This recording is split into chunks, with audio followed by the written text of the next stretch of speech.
Handball game history.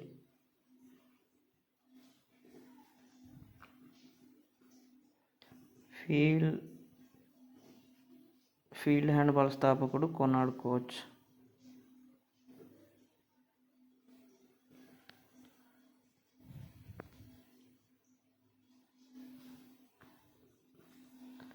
తర్వాత ఈ handball యొక్క మరొక పేరు ఏంటి అంటే బోర్డెన్ బాల్ అని అంటారు. రోమన్లు హెర్పస్టన్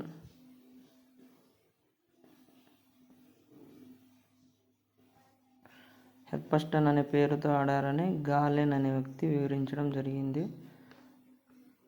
గ్రీక్ దేశస్థులు యురేనియా అనే పేరుతో ఆడారని హోమర్ అనే వ్యక్తి ఒడిసీ గ్రంథంలో వివరించడం జరిగింది. 1848వ సంవత్సరంలో హోల్గర్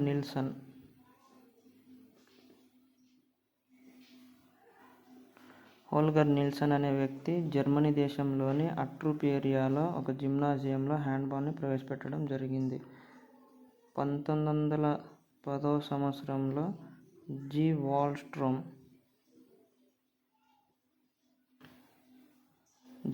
వాల్స్ట్రోమ్ అనే వ్యక్తి స్వీడన్ దేశంలో హ్యాండ్బాల్ను ప్రవేశపెట్టడం జరిగింది. 1917వ సంవత్సరంలో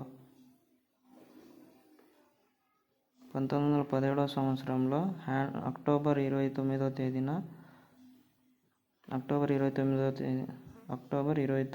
తేదీన రూల్స్ని తయారు చేయడం జరిగింది.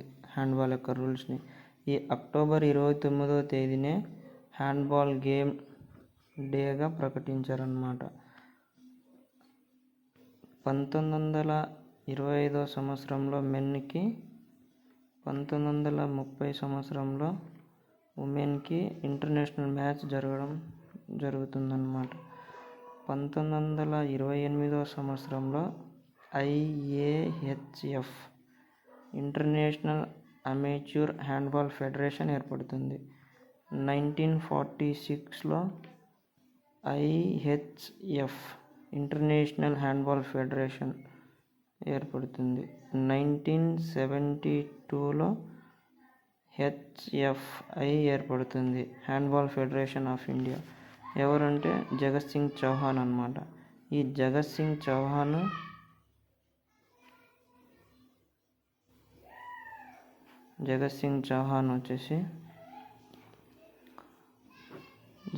చౌహాన్ నెట్ బాల్ త్రోబాల్ యొక్క ఫౌండర్ కూడా జగత్ సింగ్ చౌహాన్ అన్నమాట. తర్వాత 1936-52 ఒలింపిక్లో హ్యాండ్బాల్ గేమ్ను డెమోన్స్ట్రేషన్ చేయడం జరుగుతుంది. 1936లో ఎక్కడ అంటే బెర్లిన్, జర్మనీ.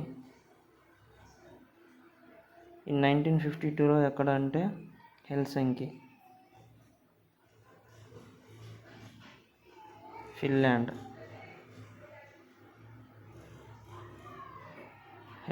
ఫిన్లాండ్లో జరిగే ఒలింపిక్లలో డెమోన్స్ట్రేషన్ చేయడం జరుగుతుంది. దాని తర్వాత మెన్కి 1972 మ్యూనిచ్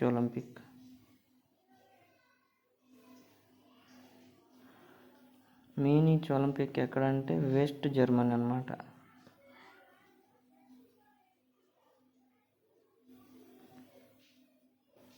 వెస్ట్ జర్మనీలో మెన్కి ప్రవేశపెడితే 1976లో వచ్చేసరికి కెనడా మాంట్రియల్ ఒలింపిక్లోని Canada. 1972 Munich Olympic men, 1976 Montreal Canada ఒలింపిక్లో ఉమెన్కి హ్యాండ్బాల్ గేమ్ను ప్రవేశపెట్టడం జరిగింది. 1982 సంవత్సరంలో 9వ ఏషియన్ గేమ్స్ ఇండియాలో జరుగుతుంది. అందులో హ్యాండ్బాల్ గేమ్ను ప్రవేశపెట్టడం జరుగుతుంది. 1982 9వ ఏషియన్ గేమ్స్ ఎక్కడ? ఢిల్లీలో జరుగుతుంది. ఢిల్లీ, ఇండియా అన్నమాట. అందులో హ్యాండ్బాల్ గేమ్ను ప్రవేశపెట్టడం జరుగుతుంది. 1990లో బీజింగ్ చైనాలో జరిగే ఏషియన్ గేమ్స్లో ఉమెన్కి ప్రవేశపెట్టడం జరిగింది. 1982 9వ ఏషియన్ గేమ్స్ ఢిల్లీలో, ఇండియాలో జరుగుతుంది. మెన్కి ప్రవేశపెడతారు హ్యాండ్బాల్ గేమ్ని ఏషియన్ గేమ్స్లో. 1990 బీజింగ్ చైనా ఉమెన్కి హ్యాండ్బాల్ గేమ్ని ప్రవేశపెట్టడం జరుగుతుందన్నమాట. ఇందులో ఏషియన్ గేమ్స్లో ఈ రెండు ఏషియన్ గేమ్స్ మెన్ ఉమెన్, ఈ రెండు ఒలింపిక్ గేమ్ మెన్ ఉమెన్ అన్నమాట. ఇప్పుడు మెజర్మెంట్.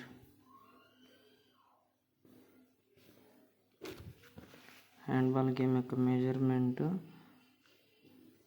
లెంత్ వచ్చేసి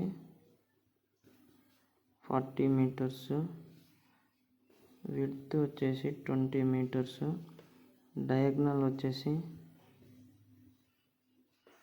44.72 మీటర్స్ ఉంటుంది. Thickness of the lines 5 centimetres ఉంటుంది. ఈ గోల్ లైన్ ఉంటుంది కదా, ఈ గోల్ పోస్ట్ మధ్యలో ఉండే లైన్ థిక్నెస్ ఎంత ఉంటుందంటే 8 సెంటీమీటర్స్ ఉంటుంది. మనం హ్యాండ్బాల్ కోర్ట్ అనేది ఈ విధంగా ఉంటుంది. లెంత్ వచ్చేసి 40 మీటర్స్, విడ్త్ వచ్చేసి 20 మీటర్స్ ఉంటుంది. డయాగ్నల్ వచ్చేసి 44.72 మీటర్స్ ఉంటుంది. తర్వాత సబ్స్టిట్యూషన్ జోన్ ఉంటుందన్నమాట. ఈ సబ్స్టిట్యూట్ జోన్ వచ్చేసి ఎంత ఉంటుందంటే 9 మీటర్ ఉంటుంది. ఈ సెంటర్ లైన్ నుంచి ఇటువైపు 4.50 మీటర్స్ ఉంటుంది. మొత్తం కలిపి 9 మీటర్స్ ఉంటుందన్నమాట. ఈ మార్క్ ఉంటుంది కదా, ఈ మార్క్ వచ్చేసి 30 సెంటీమీటర్స్ ఉంటుంది. Inside of the court 15 centimetres, outside of the court 15 centimetres ఉంటుందన్నమాట. దాని తర్వాత డి ఏరియా. ఇక్కడ గోల్ పోస్ట్ డి ఏరియా మధ్య దూరం ఎంత ఉంటుంది అంటే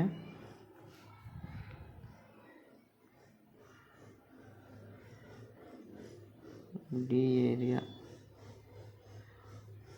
ఏరియా వచ్చేసి దాన్ని గోల్ ఏరియా అని కూడా అంటారు. డి ఏరియా లేదా గోల్ ఏరియా ఎంత ఉంటుంది అంటే 6 మీటర్స్ ఉంటుంది. తర్వాత గోల్ లైన్ నుంచి గోల్ కీపర్ యొక్క రిస్ట్రిక్టెడ్ మార్క్ ఉంటుంది అన్నమాట. గోల్ కీపర్ రిస్ట్రిక్టెడ్ మార్క్ ఎంత ఉంటుంది అంటే 4 మీటర్ ఉంటుంది. ఈ 4 మీటర్ ఉంటుంది కదా, ఇక్కడ నుంచి గోల్ లైన్ నుంచి goalkeeper restricted mark 4 metres ఉంటుంది. ఇది ఎంత లెంత్తో ఉంటుంది అంటే 15 సెంటీమీటర్ లెంత్తో ఉంటుందన్నమాట. తర్వాత గోల్ లైన్ నుంచి పెనాల్టీ మార్క్ ఎంత ఉంటుందంటే 7 మీటర్స్ ఉంటుంది. Goal line to penalty mark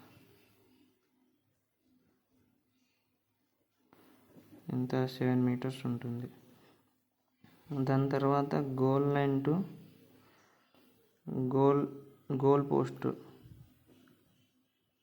goal post free throw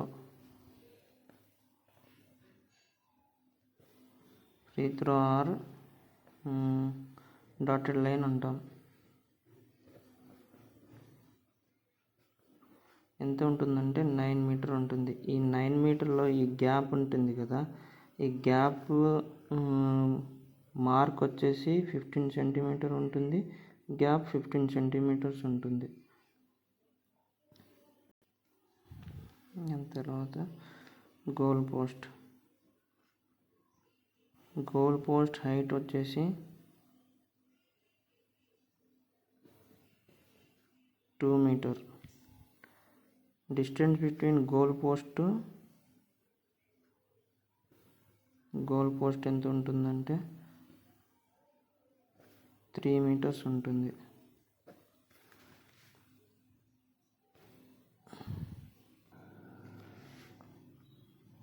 తర్వాత బాల్ మెన్కి వచ్చేసి బాల్ బరువు 425 to 475 grams ఉంటుంది. అదే సర్కంఫరెన్స్ అంటే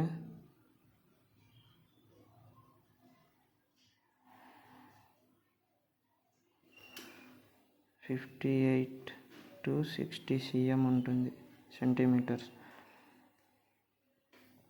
ఉమెన్ అంటే ఈ బాల్ సైజ్ వచ్చేసి 3 ఉంటుంది. ఉమెన్ బాల్ బరువు వచ్చేసి ఎంత 325 to 375 grams ఉంటుంది. సర్కంఫరెన్స్ 54 to 56 సెంటీమీటర్స్ ఉంటుంది. బాల్ సైజ్ వచ్చేసి 2 ఉంటుంది. తర్వాత sub juniors boys and girls ball బరువు వచ్చేసి 290 to 330 grams ఉంటుంది. వీరి యొక్క సర్కంఫరెన్స్ ఎంత ఉంటుందంటే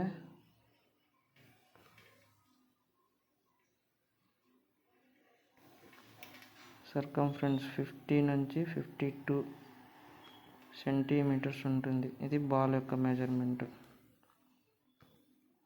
దాని తర్వాత కార్డ్స్ 3 కార్డులు ఉంటాయన్నమాట. Yellow card warning,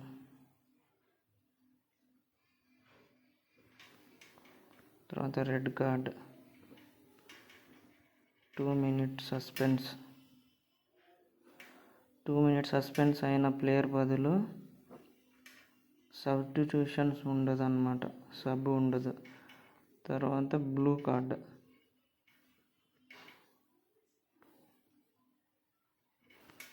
card disqualify.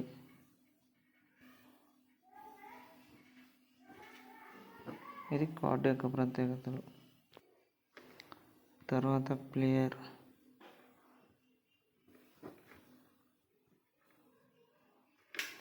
Players team players వచ్చేసి 14 members, ప్లేయింగ్ ప్లేయర్స్ వచ్చేసి 7 members, ఎక్స్ట్రా ప్లేయర్స్ వచ్చేసి 7 members, టోటల్ 14 members అన్నమాట. తర్వాత అఫీషియల్స్ 4 ఉంటారు. గేమ్ మెన్కి అయితే 30+10+30, ఉమెన్కి 25+10+25, సబ్ వాళ్ళకి 20+10+20 minutes జరుగుతుంది అన్నమాట.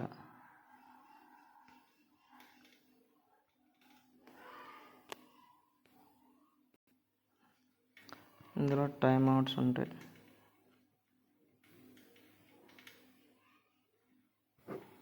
టైమ్ అవుట్స్ ఈచ్ టీమ్కి 3 టైమ్ అవుట్స్ ఉంటుంది. ఫస్ట్ హాఫ్లో 1 టైమ్ అవుట్స్, సెకండ్ హాఫ్లో 2 టైమ్ అవుట్స్లు అయినా యూజ్ చేసుకోవచ్చు. లేదా ఫస్ట్ హాఫ్లో 2 టైమ్ అవుట్లు, సెకండ్ హాఫ్లో 1 టైమ్ అవుట్స్ అన్నా యూజ్ చేసుకోవచ్చు. గేమ్ అనేది త్రో ఆఫ్తో ప్రారంభమవుతుంది. ఈ త్రో ఆఫ్ చేసినప్పుడు రిఫరీ విజిల్ వేసిన తర్వాత 3 సెకండ్స్లలో త్రో ఆఫ్ చేసేయాలి.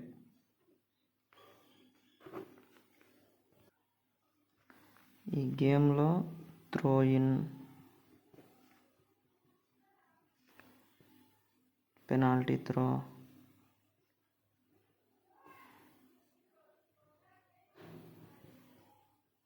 ఈ పెనాల్టీ త్రోనే 7 meter త్రో అని కూడా అంటారు అన్నమాట.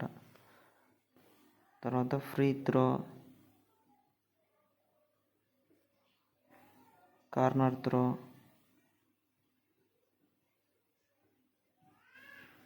గోల్ కీపర్ త్రో ఉంటుంది.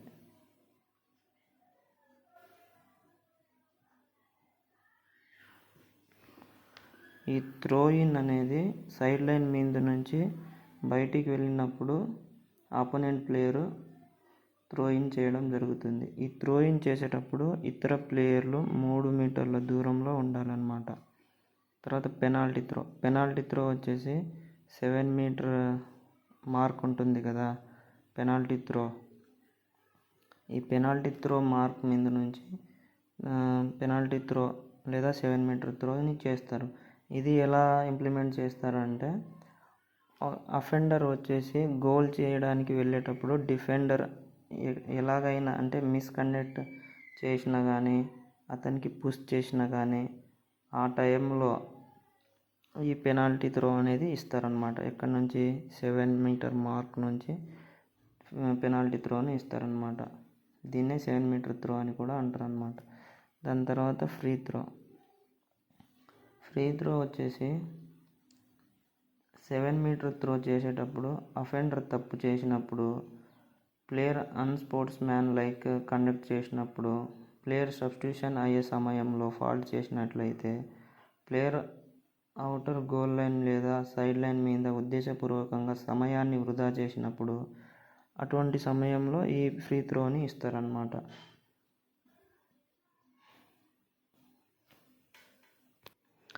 ఈ కార్నర్ త్రో అనేది గోల్ కీపర్ మినహాయించి అంటే గోల్ కీపర్ కాకుండా వేరే డిఫెండర్ ప్లేయర్కి బాల్ తగిలి గోల్ లైన్ మీదుగా వెళ్ళినప్పుడు అపోనెంట్ ప్లేయర్కి కార్నర్ త్రోని ఇవ్వడం జరుగుతుంది అన్నమాట. Goalkeeper throw ball goal కీపర్కి తగిలి గోల్ లైన్ మీద నుంచి బయటికి వెళ్ళినప్పుడు గోల్ కీపర్ గోల్ ఏరియా నుండి గోల్ కీపర్ త్రోని చేయాలన్నమాట. ఇదే రూల్స్. మెయిన్ ఏంటంటే ఈ మినిట్స్ కానీ ఈ మీటర్స్ కానీ ఈ సెకండ్స్ కానీ ఎక్కడైతే ఇచ్చి ఉంటారు కదా అటువంటి చోట మనము ఎక్కువ ప్రెషర్ పెట్టి చదివేయాలన్నమాట. ఇంకా మ్యాటర్ అంటే మనము ప్రతి గేమ్లో ప్రతి మ్యాటర్ చదవాలంటే ఒక్కొక్క గేమ్లో దాదాపు 20, 25, 30 వరకు పేజెస్ ఉంటాయన్నమాట. అవన్నీ చదవాలంటే మనకు అవన్నీ డిఎస్సి పాయింట్ ఆఫ్లో బిట్స్ అడగడం జరగదు. సో మెయిన్ ఎక్కడెక్కడ ఉంటుందో అక్కడ చదువుకోవడం బెటర్.